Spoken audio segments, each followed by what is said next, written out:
there, Banditos. It's Wednesday, so that means it's time for another episode of the Dollar Bin Bandits, where, as always, we fling open the doors of your local comic book shop and talk to your favorite comic book creators of yesterday and today. Before we do any of that, let's get to the intros. I'm Joe Marcello. I'm Warren Phillips. I'm Mike Farah. And as always, a big thank you to our new sponsor, TwoMorrows Publishing. Go check out their website and take a look at their publications like Alter Ego Magazine, Back Issue Magazine, and Retro Fan. That's TWOMORROWS.com. Now on with the show. And today we're bringing you an Orrin-only episode. I know you guys have missed those because they don't happen often. Have a special sound effect for them. We really should. But today we're bringing you Orrin's episode, or Orrin's interview with illustrator and storyboard artist Mike Vosburg. I'm kicking myself that I wasn't on this interview because Mike has worked on either as a character designer or storyboard artist on so many of our childhood shows. Shows like Gargoyles, Captain Planet, Superman the Animated Series goes on, G.I. Joe the movie, Gem, I didn't watch that one, The Bionic Six. Who doesn't love that? Yeah, Mike is really a jack of all trades and a fascinating career. I love talking to him. So much, as Joe just mentioned, that's just the tip of the iceberg of things he's worked on. Also worked on things in comics. Joe said storyboards for numerous movies. He was kind of to send me a care package of stuff, including Bionic Six pencil sketches, which was pretty awesome. He's an awesome guy. I know I sound biased, but it's true. That's how Mike Vosburg is. So he has a really awesome first name. That's the first thing that I noticed about him. When I'm looking at his bibliography and his resume, as it were, what stands out is his work at Valiant. So he did some work with Bloodshot and Archer and Armstrong, and I'm just such a big fan of that period of time in the early '90s where Valiant was on the scene and really kicking butt. And so let's hear more about all of his various work. This is Mike Vosburg. We have Mike Vosburg on the show. Mike, thank you so much for taking the time to join us. Not a problem. First question we started everyone off with was, how did your journey into comics begin? Wow. When I was 12 years old, I think I was in 6th grade, and I met a kid in my class, Fred Jackson. Mm-hmm. Fred and I still keep in touch. And he said, "Yeah, I make my own comic books." Well, I was like, "Wow!" So we did our own company. We called Voxen, Vosburg and Jackson, and we traded these comic books back and forth. And Fred's were pretty good. Mine were really horrible. I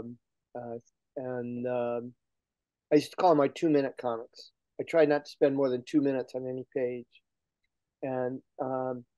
but just doing a lot of that stuff, I was learning a lot about storytelling and how and why he did this stuff. And once I started doing those, I started looking at comics differently. I mean, before I would look at comics in terms of, oh, this is a fun story. But at that point, then I'm sure I started to look at things more in terms of why did they do that? How did they do this? Why did they do that? And I certainly became a lot more aware of who the artists were that were doing them. Mm-hmm. And I could pick out a few of them at that time, but now it's like, I don't know, do Joe Kubert's work, and I'm trying to think who else was there at the time that I was looking at a lot of. I read a lot of what they called the ACG comics. They were another line that was not quite as prominent as Marvel or DC. And the great thing about those books was that they always listed the artists. So they had guys like who was it, Kurt Schaffenberger and Ogden Whitney, and so I knew who those artists were. And I was also read the funny papers every week. So my biggest influence those days was I loved Leonard Stars on stage, which looking back, I'm going like, okay, it's a soap opera about an actress. Why am I, watching this, or why am I reading this and skipping over, Prince Valiant and Dick Tracy and the Phantom? It's like I got to get to on stage, and and years later they came back with the volumes of the collected strips, which I only saw them on the Sundays, so I missed a lot of the continuity during the week because it's like my aunt and uncle lived two doors down. We got the Detroit News. I think they got the Detroit Free Press. So when they were done, they just dropped it off. So it was like, oh, great, I can read those things. Well, once I started to read the collective stories, it was like, wow, it's like as great as artist as I thought Leonard Starr was. He was a better writer. Stories were just amazing. So, my first comics is one called The Purple Plum, because we had just opened in Pontiac. There were like 2 or 3 new coffee houses where beatniks could hang out. This was before hippies. Yeah. And of course, I probably was watching Dobie Gillis on TV with Maynard G. Krebs. So that was, and I had so little to do with the TV at the time. I think my main character was called Johnny Carson. I had absolutely no idea that that was anybody was actually using that name. Mm-hmm. So, and the underground comic scene that you were part of, the freedom that came with that to create your own characters and write what you want, to draw what you want. How important was it to have that sort of freedom as a younger person in the comic industry? Underground comics are interesting in that they were basically very political or very sexual. Mm-hmm. And my work was neither. Mm-hmm. I mean, so it was like, it was a chance for me to get my work in print mm-hmm. and see what it looked like. So, and also I got to ink it myself, because, breaking into comics, you immediately, you would get, categorized as you're a penciler, you're an inker, you're a writer, whatever. And guys who could have more than one of those, they were like the stars, Yeah. So undergrounds were great because it gave me a chance to ink my work and see what it was going to look like, see the mistakes, mm-hmm.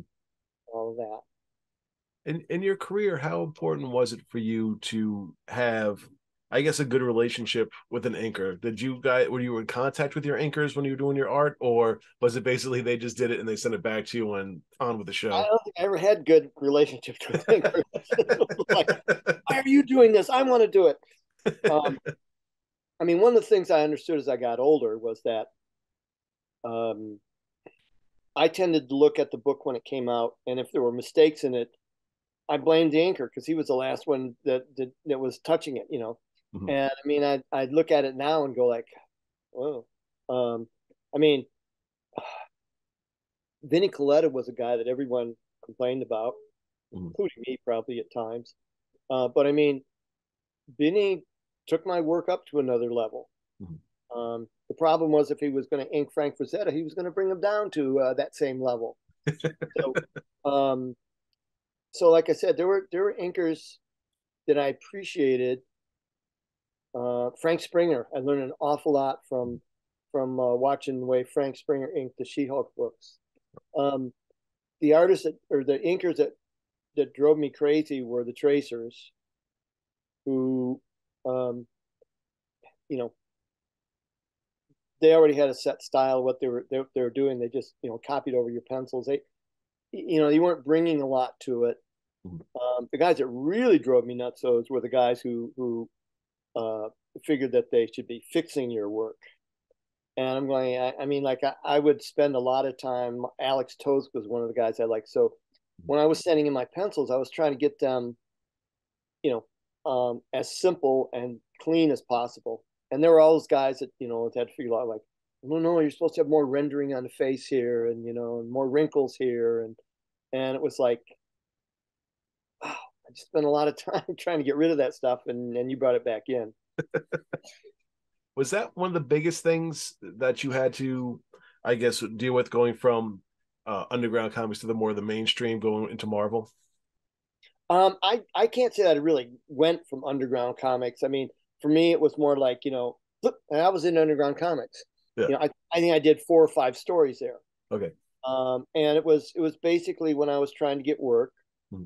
So I mean, I would send them around to them, and they'd get printed, and be like, oh, cool, But I never really had a position, or underground comics weren't anything that was like, yeah, I was doing important. It was no, it was a way for me to get my work in print.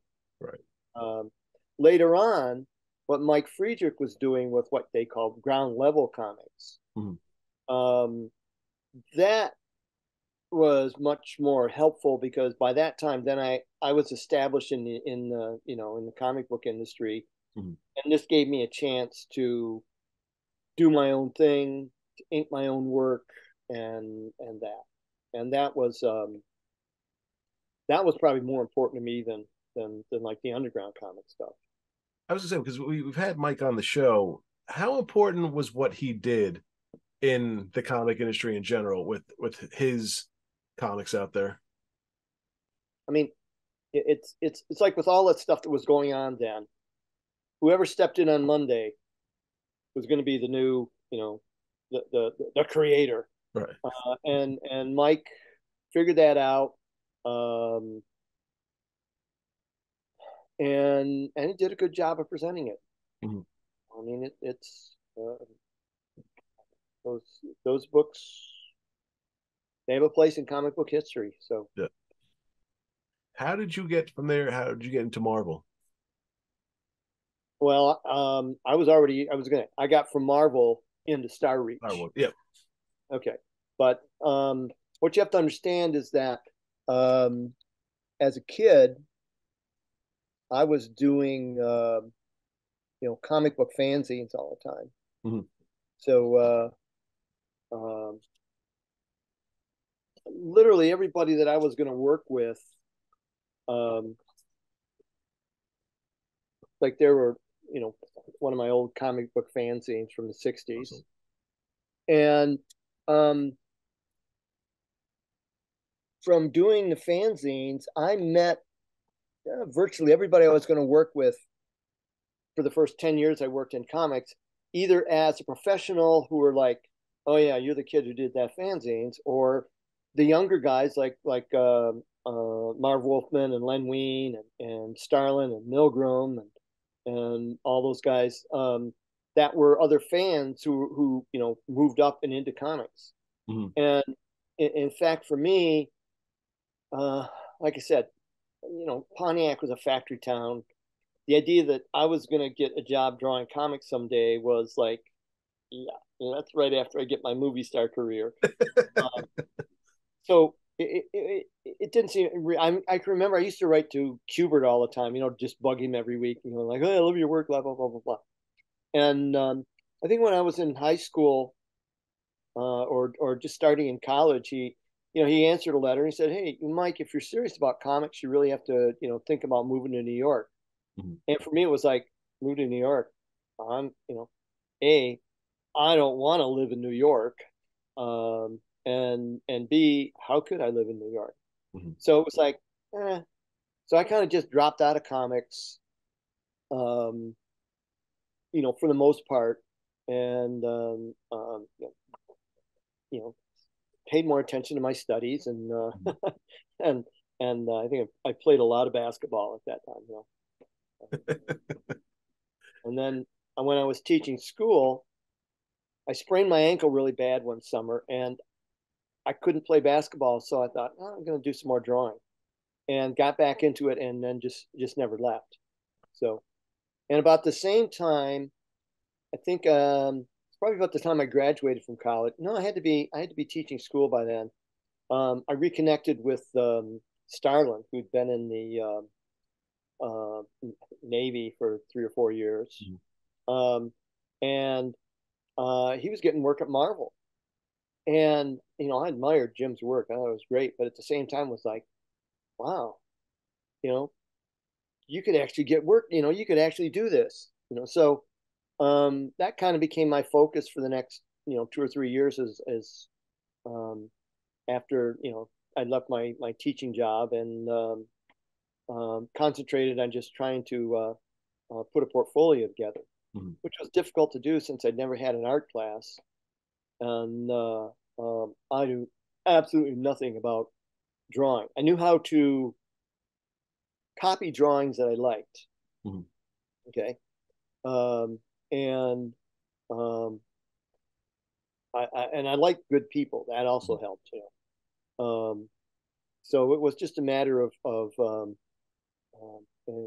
people always go, well, had no formal training, and I'm thinking, well, yes and no. I didn't have any when I got my first art job, but literally every artist I met after that became a teacher. They all had something they could pass on to you. I mean, I remember sitting down meeting Alan Weiss, who I'd known from fanzine days, and he was showing me how he was working with penciling and that, and I was just like, wow, that's amazing. So I mean, everybody you met, they were doing different things, and or they would, oh, you got to see this book, or they would have a book they'd recommend, or something like that, and then I eventually just started taking classes too, like in photography, watercolor, figure drawing, whatever. In fact, I started doing figure drawing probably when I was about 30 years old, and I've just never stopped. I mean, I do it every week. I was about to say, and you answered it too, but did people take you under their wing? Was there anyone specifically who, really sat you down or really helped you out with your art? No. Well, that's not true. Oddly enough, I mean, like when I would see Kubert, he'd show me stuff about art, and I mean, Joe was one of the few guys that I always remained in awe of. Right. I mean, it's like most of these guys, you started to meet them and they're like, oh, they're just, But Joe, I was always like, wow. On the other hand, when I was working at DC, both Vinny Coletta and Joe Orlando, Vinny would give practical advice. I mean, like, hey, you want to do this? Start looking at these guys, see how they do it, and that. Joe would give more. He would pull out art stuff and say, hey, look, you know what you're doing here? You got to do this. And that was virtually the only art direction I would ever get, from I mean, when I worked at Marvel, it was always like, look more at Jack Kirby, draw the head smaller, but I mean, there wasn't, Ramita was art director, and he would kind of look and go, yeah, but I mean, it was like, I don't have time to be your teacher here. Right. If you go out and learn the stuff and bring it in. So it was more that way. Like I said, the guys that helped me more were the guys who are my own age. It's like I said, Simonson, and he was rooming with Al Milgram. So when I'd come into New York City, I'd stay with them, and he was always great about just talking about stuff. And then when I was out here in California, I shared a studio here with Howard Chaykin for 3 or 4 years, and he really took me to the next level, which meant get out of comics.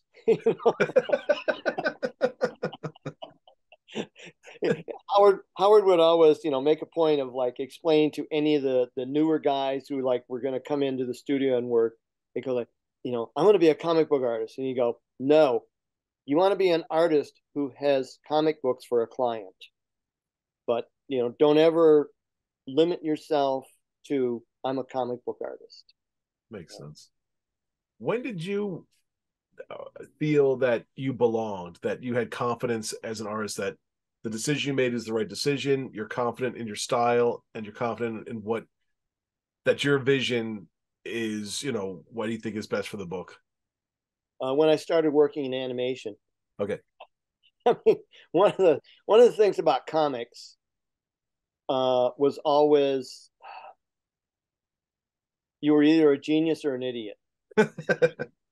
And comics, everybody was always, it's like, draw more like him, draw it this way, draw more like him. Nobody said, hey, you really need to explore these art ideas and follow them or whatever. I remember like Joe Orlando, who was giving me very practical advice. I knew what he meant, but it's still, I'm like, come on, Joe, because I mean, like, I was looking at all the French and the Spanish artists at the time, because those guys could really draw. And I remember, Joe telling me, he said, you're looking at those Europeans too much. And I'm thinking, well, there's a reason, but what he was saying was that in American comics, if you want to get work, that stuff isn't important to anybody. What they're looking for is the flash, the exaggeration, and all of that stuff. And quite honestly, of all the art jobs I've had in my career, I was probably least successful at comics. Okay. Or in, I should say, traditional comics.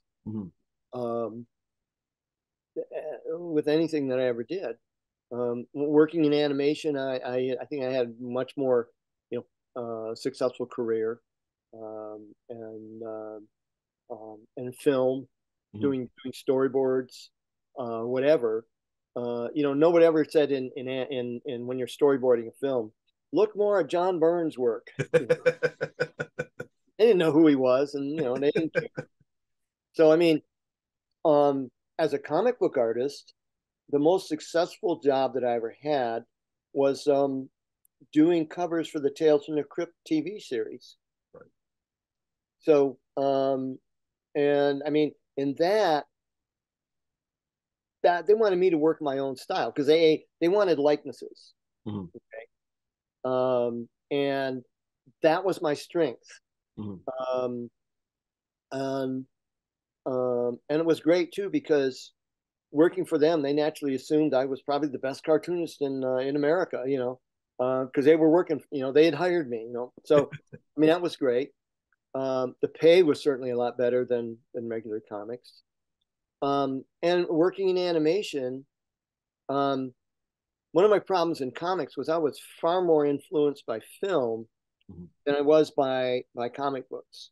And I should say, the comic books that influenced me were very narrative driven and very cinematically driven, as opposed to, like I said, the big, the over exaggeration, the splash, and all this stuff, which was very popular in terms of, when I was a kid, when I was reading comics, there were all kinds of comics. There were westerns, there were mysteries, there were teenage comics, there were funny animal comics, there were classics illustrated.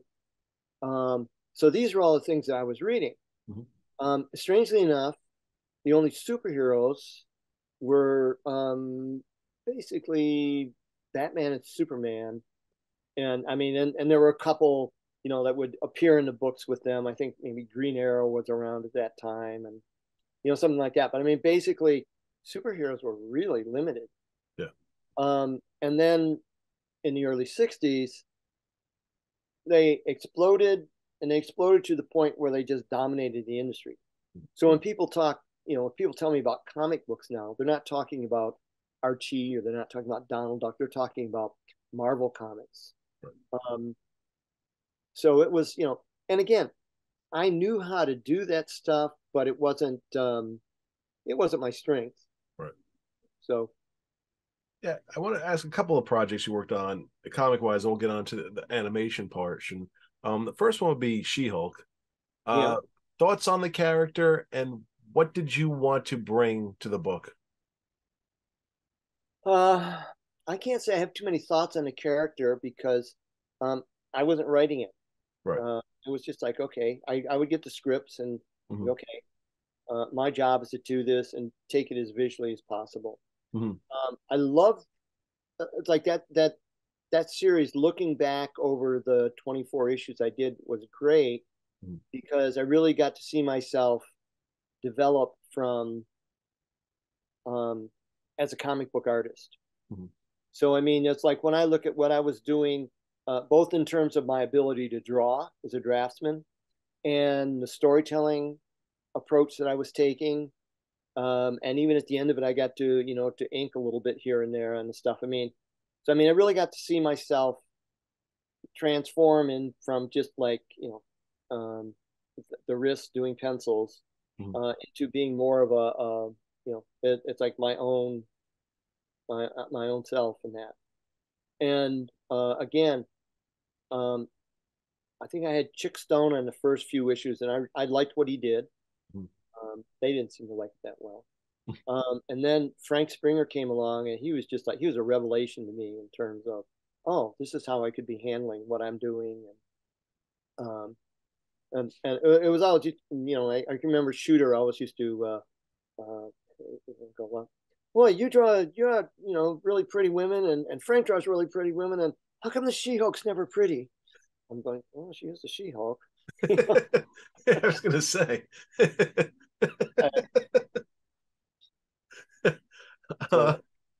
Another one you worked on for a little while, G.I. Joe, a team book. Mm-hmm. Was that, as an artist, do you prefer focusing solely on one character as opposed to, a revolving cast of characters? The two books that drove me absolutely up the wall were Secret Society of Supervillains and G.I. Joe. And every issue you had 20 characters that were going to come in and go, and then, run on. And again, G.I. Joe was an interesting book to work on because it was one of the best-selling books at Marvel, but it was not a book for comic fans. It was a book for kids. And I mean, I was, one of the ironies of life is I would get the original artwork back, and I was never very happy with it. I'll get to that in a minute. But secondly, I would take it to conventions. You couldn't give it away, and I mean, I would sell the pages then for probably, $5 a page, or I gave most of them away probably to kids in the neighborhood who were like, you do G.I. Joe, do stuff like that. And now I see them online for, $2,000-$3,000, and it's just like, oh God.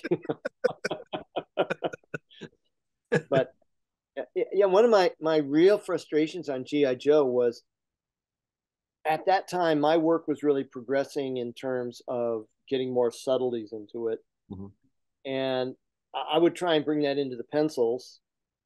And the inker that we had was into a very simple stylistic look. He'd worked on Archie comics, so it was and so I would, it's like every character that I would do, I'd pick out a movie star as I was casting him, and I'd try and draw him like that character. And then I'd come out in the books and it'd be like, where'd that go to? And to his credit, he was giving the book kind of what they wanted, because I mean, this was being read by kids, and they weren't going to notice whether Hawk looked like Burt Lancaster and whoever else looked like whoever else was a movie star I was looking at.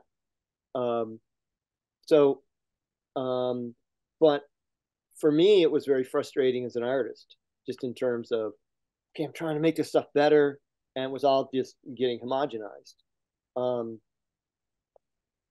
And secondly, coming out of the Vietnam era, I had real hesitations about working on a book that, even though it was a spy book for the most part, an adventure book, the G.I. Joe. And years later, when the Gulf War started, it was like, oh, please don't tell me I had anything to do with encouraging people to, and so, I mean, I had real hesitation about the book in that sense but Um, it was a difficult book to do, but it paid well because of royalties. But I think I did probably about 20 issues of it. And by that time I was ready to leave. Ironically, I started working on another project called The Sisterhood of Steel, which was a epic book. And the woman who wrote it, Christy Marks, she was living in this little town in California. And my wife was like, "So when are we moving to California?" And I said, "Well, okay." So I went to visit Christy, and and saw Tahunga. And so I said to my wife, "Well, we'll move out. We'll get an apartment in this place and find out where we want to live in LA." And we've never moved out of Tahunga. Nice. Christy has, but I haven't. You stayed. But what I was saying about Christy was also the, I guess, I don't know what head writer for Hasbro at the time. So she had developed and created kind of the Gem series, and she was also writing a lot of the G.I. Joe scripts. Wow. So when I moved out here, she said, "Well, hey, if you're looking for work in animation, because comic book work was never, too, it was getting to be an iffy proposition at that time."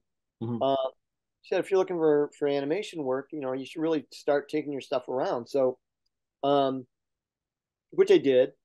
Nobody was real interested because they said, "Oh, you come out of comic books, you don't understand film."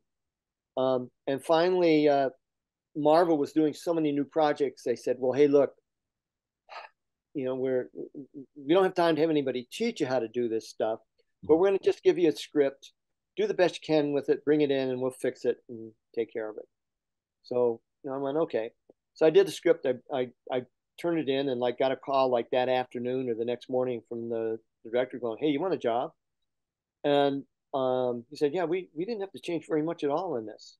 I was like, for me, coming out of, like I said, movies as a major influence, most of the storytelling approach I understood. I mean, there are things you can't do in film, like what they call jump cuts, where it's you're showing this and then all of a sudden you cut in really close or whatever. And the other one, the big one for them, was screen direction. If somebody runs on a panel from the left side, in the next frame, they should be in that position again. In comics, you don't care what position they're in because there could be an eternity between the panels. So I had another friend, Warren Greenwood, who was, when I was telling him I was looking for storyboard work, he said, "Well, I can show you everything you need to know about storyboard and probably take about 15 minutes." So, I mean, and it was an exaggeration, of course. I mean, because it's like you could study storyboarding for another 20 years and still not, there'd still be people who go, "You're an amateur." It's like writing. You think you're really a great writer, but the people who've come before you, there's a really impressive list there. So it's a strange question, but are you prouder of your first published comic work or your first animation work? that's an interesting phrase, prouder, because I might also almost say I was prouder of my animation work because I was on TV. There you go. I mean, it's like when I was pitching a series, one of my friends there, who's an editor, um, he said, "Well, that's a good idea, but we really need to get a name connected with it." And I said, "Give me your best comic book writer, and he might sell, a few hundred thousand, a few hundred thousand people are aware of him. They might not know my name, but my work is in front of millions of people every day, and so I mean, it was a different market." On the other hand, I don't think I've ever gone back to look at animated, series that I did after the first year or so. I mean, we get them on and watch them on a VCR or whatever. Whereas I'll still go back and look at my old comics from time to time, just because, even though the inker was going to, adjust it and there was going to be coloring, it still was basically your work. Animation, ideally, you're not supposed to see your work. It was always funny when we get the pencil test back when I was working at Marvel, because they'd go like, we'd have like 3 acts, and they go, "Oh, Mike did the first act. Oh, Warren did the second act. Oh, Frank did the third act," because they would basically take our storyboards and just copy them. So all of us had different drawing styles. And so you're watching 3 acts of one of these shows, and it was like, 3 different looks along the way. So, but yeah, I found animation, like I said, I enjoyed it, but I didn't have any more, what's the word I want? It wasn't my passion any more than Marvel comics were my passion. Gotcha. Or DC comics for that matter. So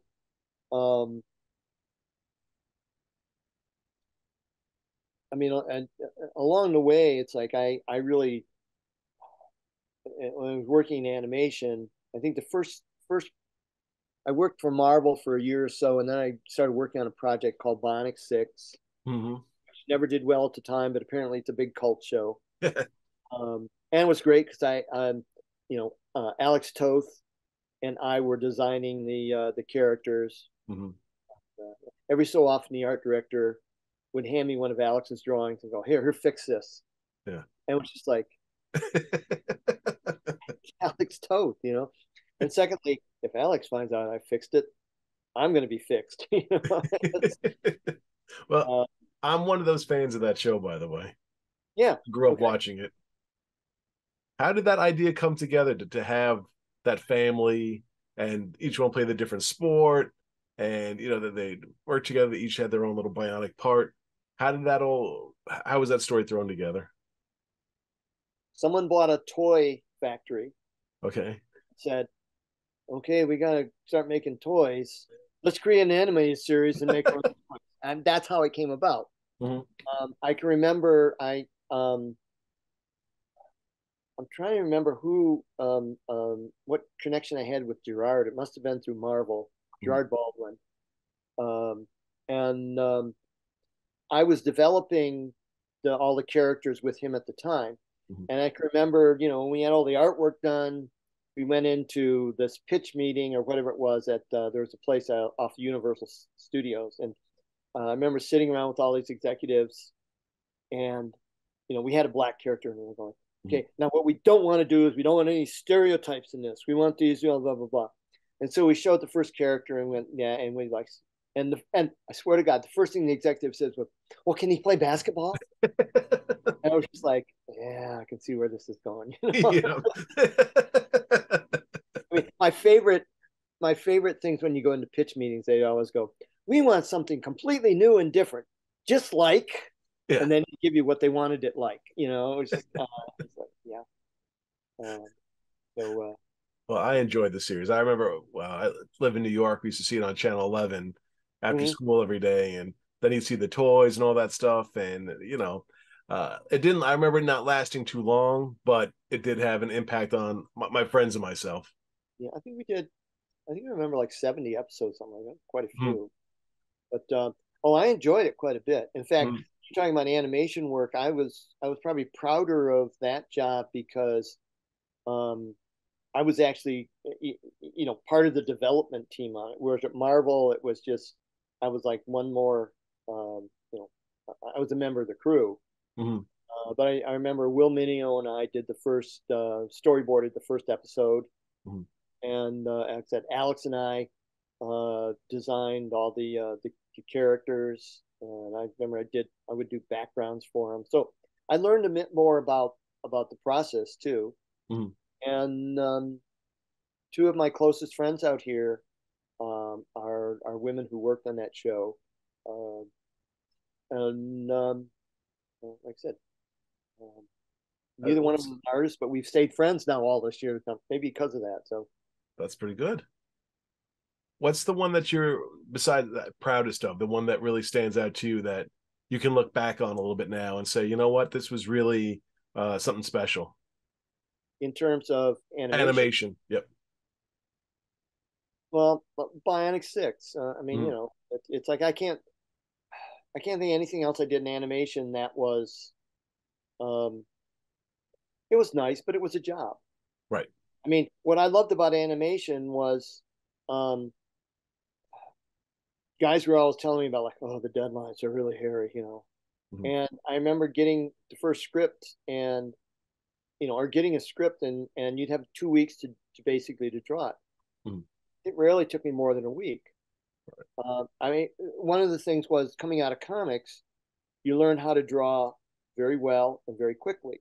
Mm-hmm. So a lot of guys, you know, like I said, the story, you know, a lot of the artists were struggling with that, trying to draw this, whereas like, you know, hey, it's a lot easier in comics. And I didn't tend to second guess myself in terms of storytelling. Okay. You know, in terms of like, maybe if I just, you know, it's just the editors are going to do that for you. So, right. I mean, I tried to tell it clearly and concisely and get it, you know, and move forward. Mm-hmm. So, like I said, I was proud of what I did, but I wasn't, you know, it wasn't, again, they weren't things that I took out years later and looked at over and over, you know. Right. So, how did Tales from the Crypt come about? Like I said, Chaykin and I were sharing the studio. Mm-hmm. And at the time, Chaykin had really dropped out of as an artist, and he was, you know, wanted to be just a writer, mm-hmm. and he was working for TV. And he had pitched some idea to Joel Silver, and Joel, I don't know if he was that interested in the idea, but he said, "Hey, you draw comics. We're doing a new comic show. You know, would you be interested in doing some drawings for us?" And, you know, Howard is typically, you know, like, no, I'm a writer now, but, you know, I've got someone I'd recommend. Mm-hmm. So he recommended me. I went in and talked to him, and what they wanted was, actually, I happen to have it right here, was they wanted me to do a series of 6 little, you know, inspirational drawings. Right. And so I went in and talked with the producer, who explained to me, you know, this is going to be the opening of the show, and what we want to see is where it's going to be this old mansion, and we move in, and there's this, you know, the big room, and they go up the staircase, and there's the library, and blah blah blah. And so you know, okay, so, you know, I figured out what the 6 drawings were going to be, but then just to kind of help myself, and just because I was, like I said, my real focus, what I wanted to do is get into storyboarding for film. What I did was I did a quick little storyboard, mm-hmm. of what the opening of the show would look like. Just, you know, like, here, and, you know, I just thought, you know, thought it looked like, which, yeah, it astounds me, because this day it is like just frame for frame of what exactly that opening, you know, went like. Mm-hmm. But then, you know, they took the six drawings, myself and Richard Ory, who was doing a lot of work with Howard and with me on the Flag series. Mm-hmm. He, you know, he was working, you know, doing some of the inking on backgrounds and stuff. We turned him in. I thought, well, that was a fun job. And about a couple months later, I get a call back from the producer going like, "Hey, you know, we came up with an idea. We thought, you know, it'd be kind of neat if we did a comic book cover for every episode that we could, you know, look at and then cut to, you know," because I mean, at this time, the whole idea of the animatronic Crypt Keeper that Kevin Yeager was creating, mm-hmm. That was new things for them. Like, well, how can we do this? How can we do this? You know, so I said, you know, we're going to do 6 of these things. Would you be interested in doing the 6 covers? So I went, sure. Mm-hmm. So that's what it started out, and after the 6, there were another 96. I think I did 101 or 102 of them. Which is kind of interesting because I think we ended that series in 1991, 92, maybe. Mm-hmm. And just recently, I've reconnected with my the second producer who did the majority of the shows, Gil Adler, and his partner on the show, Alan Katz, and they're doing a podcast called "How Not to Make a Movie." So I just did an interview with them about working on the show, which they were surprised that they had no idea that I did the little storyboard and things like that. So, yeah, when I look back at, I guess you were asking me about animation. I guess when I look back at the 3 jobs that I've had that really, for me, are the primo jobs that I've had in my life. One is Tales from the Crypt. The other one is working for HBO Animation doing Spawn, but it was less about what we were doing and more about the crew that we had, and Catherine Winder, the woman we worked with, was just like, that's the best working environment I've ever had in the art field. And the third one was doing storyboarding the 3 Narnia films. So, and the small projects I have in there just as one of my best jobs, but the pay was like so absolutely horrible, is doing my own creator-owned comic books. So I want to get to that in a second, but back to Spawn.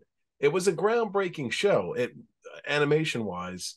Did you know at the time the, I guess, ripple effect that show would have on animation going forward? No. I mean, you have to remember who came out of that show. I mean, when you talk about Batman, animated Batman, I hear Bruce Timm. Right.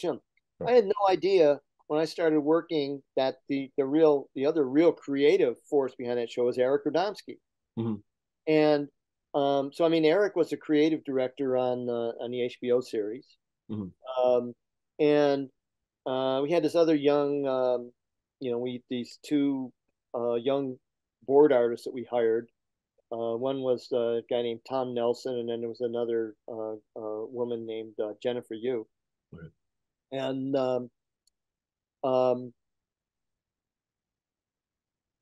after, I think Jennifer worked there for about, could have been more than 3 or 4 months, and somebody approached me about storyboarding a film in Australia. Well, I'm going, I'm not going to go to Australia, but I mentioned it to Jen. I said, hey, you want to do, it might be something you're interested in, which it was Dark City, Rufus Sewell. Yep. And she said, oh yeah, but if I leave, wouldn't Catherine really, I'm going, no, this is, Catherine was the kind of person that was like, no, that's going to help you in your career. You move forward with that. When you come back, if we're doing stuff, we're, because it was only going to be for 6 months at the most. Right. When you come back, there's going to be stuff here. So, so at any rate, the funny things I remember about that,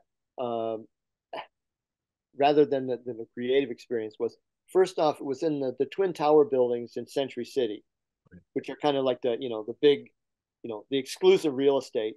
And I can remember we were on the 42nd floor, which is the penthouse floor, and I was the only storyboard artist at the time. So they moved me into this huge corner office that was all by myself, and I'm just like, okay, this is just bizarre. This is the office that, like, people would be killing for on the street to, like, I've got the penthouse suite and in the Twin Towers building. So and eventually we had several board artists moving in there, but I started out, it was just like me in this big room. So eventually Tom and Jen were in there with me. And I can remember at the time telling my wife, I said, I think Tom and Jen are going to wind up tomorrow. Said, oh, you're, together. She, oh no, you're crazy. And sure enough, like within like 6 months, they wound up getting married and are one of the happiest couples I know. But and Jen, we won, Tom and her and I all won Emmys for Spawn. We were satisfied with that, but Jen had to go on, and she became the first woman to be nominated for an Oscar for directing one of the Kung Fu Panda. Wow. And she's won 2 or 3 other Emmys since then too, you know. Little things like that. Yeah. And Tom is now boarding most of the Marvel superhero films. I think he was showing me some stuff the other day for an Ant-Man film, and I think he worked on Thor, and I'm not sure if he worked on Guardians or not, but that was another interesting thing. Was like, you know, Milgram and Starlin were like my 2 good friends from the Detroit area, and they kind of developed that whole Guardians of the Galaxy in comics. Yep. Well, when they make it into a movie, the guys who wind up doing the screenplay are 2 friends that did the screenplays for the Narnia films, Christopher Marcus and Stephen McFeely. Okay. And so I thought, oh, you know, it's like, okay, my whole life is kind of, you know, full circle around that way. So what advice would you give to someone looking to get into storyboarding? Where should they start, and you know, what's the best, you know, route to take to get into the field? Well, first I tell them, become an investment banker. Okay, if you don't want to do that, all right, go into storyboarding. But story, watch a lot of film, and find out what you like and what you think is good, because sometimes it's going to be a big difference. You know, it's I mean, Jen is like an amazing director, and I always give her a hard time because she's like, I've never seen Casablanca, you know. I'm like, oh, how can you know? So, and read, because what you're doing for film is you're translating usually a written idea. You're often, it's either in books or, God forbid, comics, and you're translating that written medium into a visual one. And how are you going to do that? And the interesting thing now about storyboarding for film is that when I was growing up, TV was for kids, film was for adults, and that's switched now, because movies are made for the, you know, the 10 to 20-year-old or 30-year-olds who think like 20-year-olds. You know, movies are made, and I had another someone explained to me, and this was several years back. They said, look, your modern audience they want experience-based entertainment. So it doesn't matter if there's a plot to it. What they want is every so often there's something interesting, and, you know, and they're pulled into it and do whatever. Whereas, like, I don't know about you, but I grew up with, like, the story was everything. I mean, I was really concerned with who the character is, what's going to happen to him, and whatever. So, you know, special effects, they're nice, but I think the best special effects I ever saw in a film were one called The Map of the Human Heart, and it had Jason Scott Lee, and he was a fighter pilot, was part of the, you know, thing, and they had this whole dogfight, and in the whole dogfight, it was never shot outside the plane. It was just him in the cockpit, and you're just enthralled the whole time by watching the way that they use, you know, the storytelling of it to make it work. And to me, that's what you want to start to make yourself aware of as a storyboard artist. Knowing how to draw helps, but becoming simple and expressive in your drawing is, I think, more of a, you know, that really makes a difference. And whereas I would have stressed drawing 10 years ago, now I would stress learn editing programs, because when I was doing storyboards, I would turn in a board like this. If I tried to do that now, they'd go, well, it's not an animatic. You know, it's you're not only expected to be an artist, you know, to do the draftsmanship and the thought process, but you're expected to create a piece of film. So when you bring your storyboards in now, they want to see the whole thing on a little animatic, so they can go, oh yeah, this works, which is fascinating, because when we did the first Narnia film back in 2004, 2005, whatever that was, our Andrew Adamson, the director, came out of animation. So his whole new groundbreaking idea was, let's do an animatic of the storyboards of this entire film. So we weren't expected to do that. We would bring the boards in and they would turn it over to an editor who would put this all together. Mm-hmm. And then they would add in a voice track, what they call a scratch track. But he wanted to be able, since this was his first live action film, he wanted to be able to look at this thing and see how sequences were going and how long it took, the dialogue added in. So working on that for me was great, because most of the storyboard artists, the idea of storyboarding dialogue, like, why? We don't do that. It's not like you're going to give a board to Robert De Niro and go, get this expression when you're reading this line. So that was very helpful in terms of kind of mixing the two together. And also in that film, the actors were all young kids who had never done a major film before. So for them, he could show them the storyboard and go, hey, look, this is what's going on. This is what we're trying to do. So there it was helpful. Gotcha. But normally at the time, what you're doing with storyboards was for CGI and action sequences, things like that. Makes sense. One last topic that I'll bring up that you brought up earlier was you jump back into creator-owned comics. I know that's something it's sort of shaping the market right now with creator-owned books. How has your experience been with that? You asked me about what comics are you most proud of? Yep. And my creator-owned, when I say creator-owned, I did stuff for Marvel. Mm-hmm. I mean, they had their creator-owned series, which was like, we'll let you do it. We're not going to promote it, but we'll let you do it. So, but I mean, it's like my project this year was I put out this Lori Lovecraft, an omnibus of all the stories I did. Because I literally started doing this 25 years ago. In fact, Lori was a character that came out of Tales from the Crypt.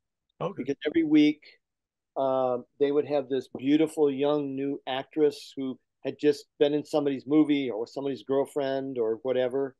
And she was the star of the Tales from the Crypt show. Mm-hmm. And it was, there'd be a lot of press and publicity.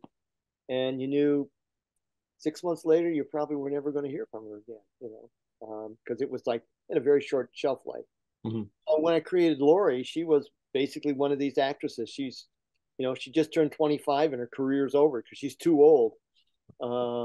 So she, tries to become, she finds a Necronomicon and tries to become a sorceress. And she's not much better at that, but, the books for me were a chance to, like, I would cast all my favorite actors, like Boris Karloff, Bela Lugosi, Bob Hope, Bing Crosby, William Powell. We did a Hitchcock one. God, who else were in it? Robert Mitchum. I mean, so for me, and I got to do a pastiche of my favorite films. It's like I did a Mummy, kind of one, and they were great fun. I mean, the other thing, when I started out in comics, I didn't want to draw, or when I was drawing my comics when I was 12, 13 years old, I wasn't thinking about, I was going to do an action adventure strip or superheroes or whatever. I wanted to draw Mad comics. Yeah. So so doing these stories, they were kind of an extension of, like, I was doing my own little, comic. The stories were always, they were comedic stories. Mm-hmm. It was none of the stuff should be taken too seriously. How can fans get that book? How can fans be a part of this? Well, I have my website at vosart.com, and if you go there, you can find the place for the limited copies that are available are available there. That's awesome. So it's so like I said, when you asked me about which comics, those are the comics.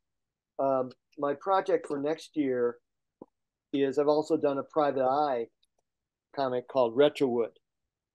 So next year I'll be doing a Retrowood omnibus, and it's like I loved reading Dashiell Hammett and Raymond Chandler and just all the the different detective stuff. It's um, I I didn't have a TV when I was a kid till I was about 13, and so most of the detective films and all these great films that were out, I never saw until I got to be around 30 years old.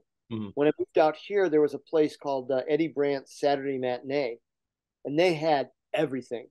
So I watched all the Philo Vance mysteries. I watched all the Falcon. I watched The Saint. All of that stuff. And so the Retrowood stories, they pretty much come out of that. I mean, it's a faux Hollywood in the 30s.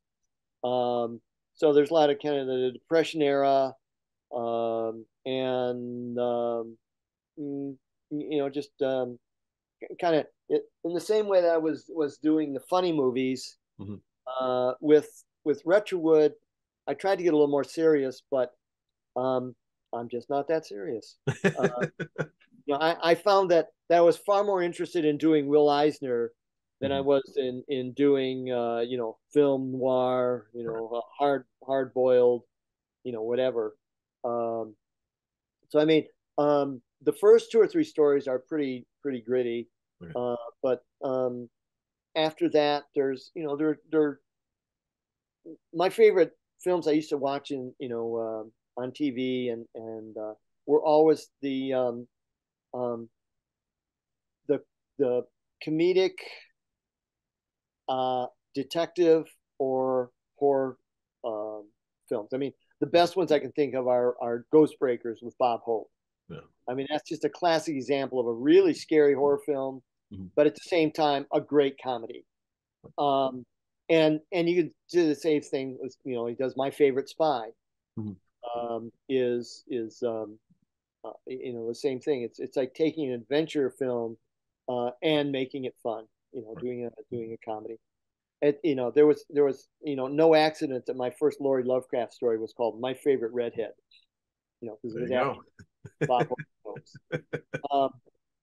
And I also did a series. I can't even find this stuff half the time. It's called the Mad Mummy. Okay. And the Mad Mummy stories were the same things. They were just like hey, the mummy. He's had his 3,000 years. He just wants to relax, and he's this old guy living in Tahunga. That sounds familiar, yeah. And things are going good until the reincarnation of the woman who betrayed him when he was living and turned him into a mummy shows up living in the town next to him.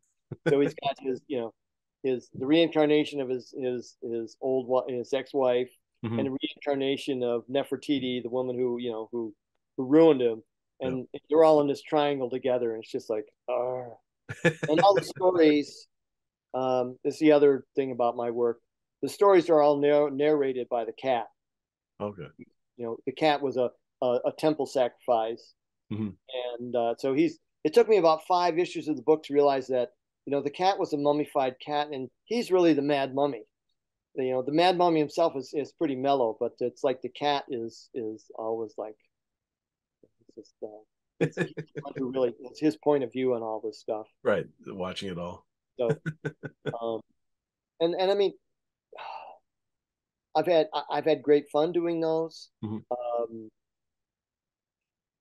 Thank God I didn't have to pay the rent doing them because it's like they brought in literally nothing. Yeah. On the other hand, one of the things, it's like when I was working in Tales from the Crypt, I remember I did an issue of the X-Men, and it sold 500,000 copies because it's the X-Men. Got a nice royalty, but I mean, if I would have come in and told the people I was working with, like, I just did an X-Men, it sold 500,000 copies, they'd be like, that's nice. But on the other hand, if I came in and went, hey, I just did my own comic book, and sold 4 copies. They didn't care. It was like, you have an intellectual property. Right. The idea that you had something you created yourself was far more impressive to them than whether you were the the star at Marvel or DC or whatever. That's really cool. So how can fans follow you, social media, get in touch with you? Once again, my website is the best way, vozart.com. Okay. VOZART.com. And I mean, I'm on Facebook. Mm-hmm. So, and I'm on Instagram. So, I mean, I'm sure if they look up Mike Vosburg on Instagram, it'll pop up. It's probably you. Yeah. So, I think it's Vozart underline something like that. One of the things I discovered about doing the books was mm-hmm.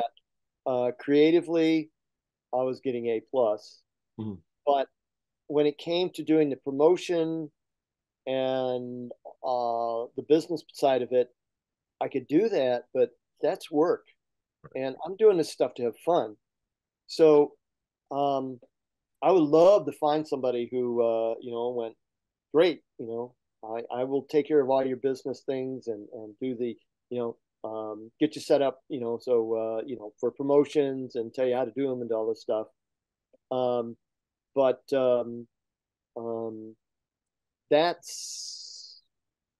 that's just something I'm not really, like I said, that's life is short and I'm going to have a good time with the time that I have. I like that motto right there. And welcome back. And as always, another home run by Oren. Thank you.